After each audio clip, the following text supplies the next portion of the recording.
মন কৰিছে যে তোমাৰ আত্মিক ধন আছে না নাই। আমি শাৰীৰিক ধনটোক লৈ আমি কিছুমানে গৌৰৱ কৰো, অৰ্থাৎ ফুটনি কৰো, আমাৰ ধন কমাইছো বুলি, আমাৰ ধন আছে বুলি।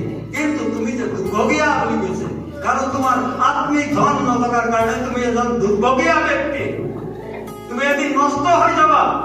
আপুনি শাৰীৰিক প্ৰচাৰ আছে, শাৰীৰিক বলত আছে, শাৰীৰিক বলত আপুনি জীয়াই আছে।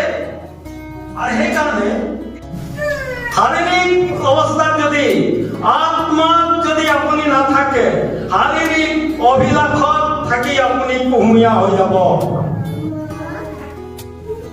আৰ ঈশ্বৰে আপোনাক বতিয়াই পেলাব, কুহুমীয়া হৈ যাব। বাক্য অনুসৰণ কৰাৰ কাৰণে আপুনি কুহুমীয়া হৈ যাব। কিন্তু আপুনি প্ৰথমে ভাবি চাওক, আপুনি আপোনাৰ জীৱনটো ঈশ্বৰৰ লগত সম্বন্ধ হৈছে ন মণ্ডলীৰ লগত, মণ্ডলীৰ লগত, সমাজৰ লগত। ঈশ্বৰে সমাজ বুলি ক'লে, খ্ৰীষ্টীয় মণ্ডলী বুলি ক'লে, এটা কলিচা বুলি ক'লে কিয় থৈছে?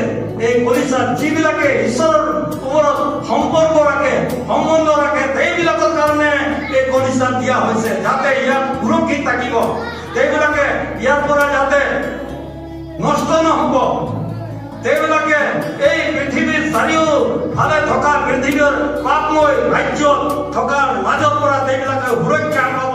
এইকাৰণে আপোনাক এই মণ্ডলীত থৈছে।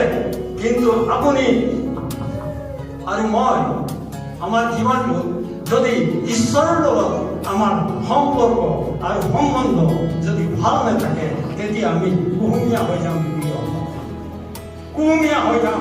আৰু একদিন ঈশ্বৰে আমাক পঠিয়াই পেলাব। মই তোমাক চিনি নাপাওঁ, মই তোমাক নাজানো বুলি ক'ব। তেতিয়া আপুনি কি উত্তৰ দিব? মন কৰিছে যে তোমাৰ আত্মিক ধন আছে না নাই। আমি শাৰীৰিক ধনটোক লৈ আমি কিছুমানে গৌৰৱ কৰো, অৰ্থাৎ ফুটনি কৰো, আমাৰ ধন কমাইছো বুলি, আমাৰ ধন আছে বুলি।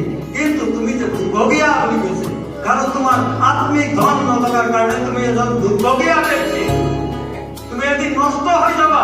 তোৰ বাক্য প্ৰিয়সকল, এনেকে তুমি ধনী হবলৈ জুইত খপা সোণ আৰু তোমাৰ উলংগতাৰ লাজ প্ৰকাশিত হবলৈ, প্ৰস্তাৱিত হবলৈ বগা বস্ত্ৰ আৰু দৃষ্টি পাবৰ কাৰণে চকুত লিপিবলৈ চকুৰ মলম, এই